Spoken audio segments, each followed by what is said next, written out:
बिल्कुल सही बात है। आप सभी जानते हैं माननीय मुख्यमंत्री महोदय और हरियाणा सरकार का ये प्रयास है, पुरजोर प्रयास है कि जो हरियाणा की युवा पीढ़ी है उसको नशे से बचाया जाए। और इसी संदर्भ में आप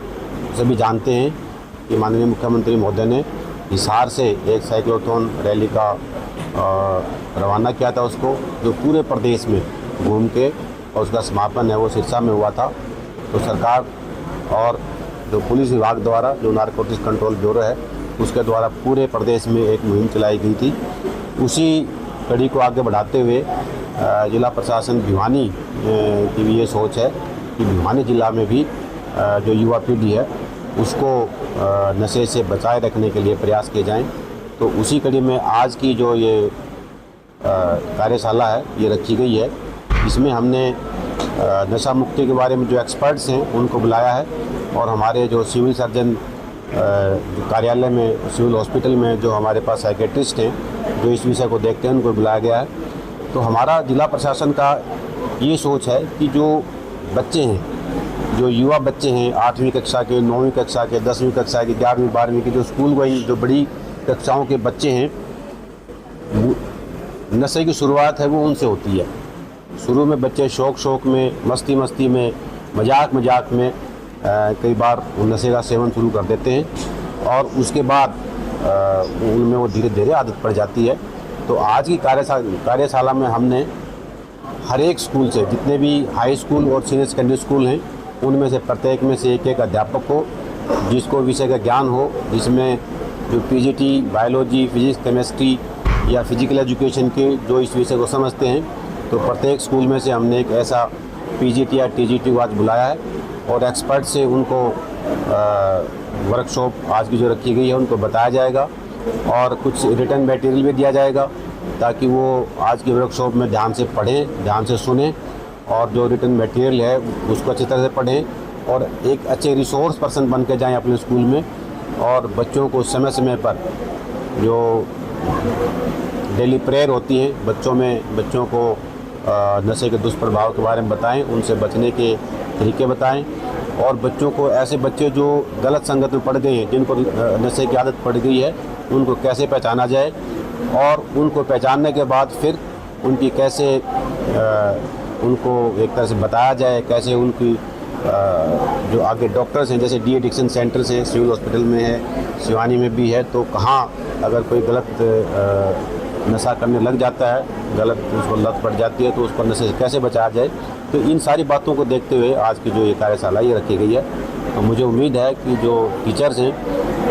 वो अच्छी तरह से यहाँ से सीख के जाएंगे, और हमारे पास जो हमने एक्सपर्ट बुलाए हैं, डॉक्टर आदित्य हैं, वो पहले पंचकुला में भी उन्होंने ऐसे कार्य किए थे,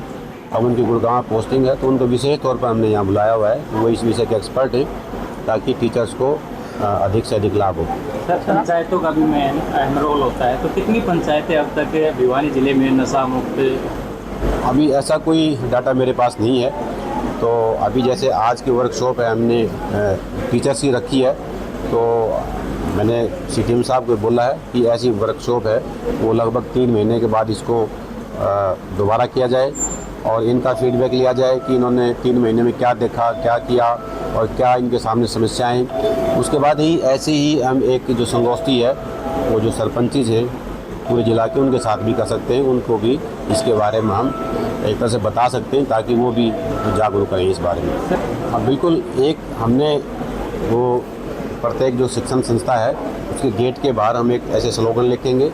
और उसमें बच्चों को मोटिवेट करने के लिए, और वहाँ पे एक ऐसा नंबर दिया जाएगा नारकोटिक्स कंट्रोल ब्यूरो का, या जो लोकल पुलिस है, अगर किसी के संज्ञान में कोई ऐसी बात आती है कि कोई आदमी है वो नशे को बेच रहा है,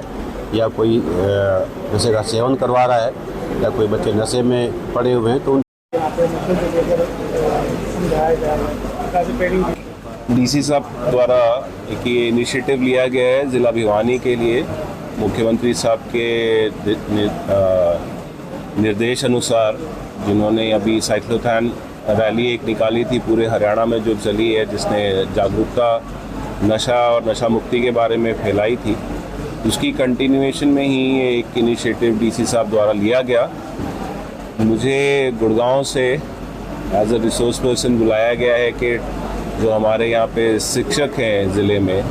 हर एक इंस्टीट्यूट में टीचर को तैयार इस हिसाब से किया जा सके ताकि वो एक रिसोर्स पर्सन उसी इंस्टीट्यूशन के लिए बन जाए। और ये जो मुहिम है इसको हम लोग ग्रास रूट लेवल तक पूरा हरियाणा इसी तरह से पूरा ये ज़िला जो है वो कवर कर सके। पार जी, हम लोग दो तरह से इसको सोच सकते हैं, विचार सकते हैं, निकाल सकते हैं। पहला तो है कि ये एक बीमारी है, इसके अंदर बीमार की तरह ही उस बंदे को, उस व्यक्ति को इलाज की आवश्यकता है। जो मेडिकल साइंस काफ़ी कॉम्पिटेंट है इस समय में, जहां हम लोग उस आदमी की बीमारी के इलाज जो है वो कर सकें। साथ ही साथ एक ये रिलैप्सिंग बीमारी है। जैसे हम डायबिटीज़, शुगर, हाइपरटेंशन के बारे में ज्ञान रखते हैं, हर घर में एक कोई ना कोई ऐसा व्यक्ति मिल जाता है, वैसे से ही ये एक बीमारी है जो रिकरिंग है, रिलैप्सिंग है। एक बारी अगर कोई बंदा इस चीज़ में जाता है तो उसमें हो सकता है कि वो दोबारा चले जाए, 3 बारी चले जाए। और हम डॉक्टरों को उस चीज़ को सुधारने के लिए वो एक मौके के बतौर हम लोग देखते हैं कि उसको और सुदृढ़ करके वापस सोसाइटी में एक कामगारी रूप में वापस इस्टेब्लिश किया जा सके, ताकि वो संसार के लिए, हमारे देश के लिए एक प्रोडक्टिव मेंबर जो है वो बन सके। कोई नशे से ग्रस्त व्यक्ति है, कोई गलत अवधारणा है जी। ये हमारे समाज को चाहिए कि इस चीज़ के ऊपर बात करें, हम आपस में बैठें। कोई अगर व्यक्ति इस दलदल में फंस गया है तो समाज के बतौर हमारा दायित्व बनता है कि उसका हाथ पकड़ के उस दलदल में से उसको बाहर निकालें। एक आदमी को ठीक करने से सिर्फ वो व्यक्ति ठीक नहीं हो रहा,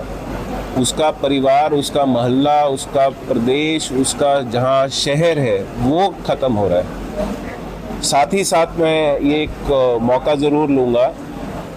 कि इस सारी जड़ को हम लोग डिमांड और सप्लाई के मकसद से देखें। इकोनॉमिक्स का क्वेश्चन है ये, आदमी की मानसिकता का क्वेश्चन ये नहीं है। सप्लाई वहाँ पर कहाँ हो रही है, नहीं हो रही है, इससे ज़रूरी ये है कि वहाँ की हम डिमांड जो है, उपभोक्ता जो है, उसी को ही ख़त्म कर दें तो सप्लाई अपने आप ही वहाँ से ख़त्म हो जाएगी। वैज्ञानिक इसमें रिसर्च है, आयुर्वेद में इसकी रिसर्च है, यूनानी मेडिसिन में इसकी रिसर्च है। इसके साथ साथ मेरा ही रास्ता जो है वो सच्चा नहीं है, मेरा रास्ता भी काम करता है, सबका रास्ता काम करता है। लेकिन मैं सबसे प्रार्थना ये करूँगा कि जो मेडिकल साइंस है, चाहे वो आयुर्वेद हो, चाहे वो एलोपैथी हो, चाहे वो यूनानी हो, इन्हीं लोगों के पास में जाए। बाकी जो बाबा लोग हैं या कुछ और किसी से आशीर्वाद दिलवा दिया, वहाँ पे अपना पैसा और समय ज़ाया ना करें। हमारे यहाँ पे अगर कोई व्यक्ति है तो ये मान के चलें, इलाज के लिए कोई भी आएगा तो वो 6 से 8 महीना उसको कम से कम लगेगा। कोई ये बुखार की गोली एक बारी को दे के ठीक होने वाली कहानी नहीं है, लेकिन हाँ, ठीक ज़रूर किया जा सकता है।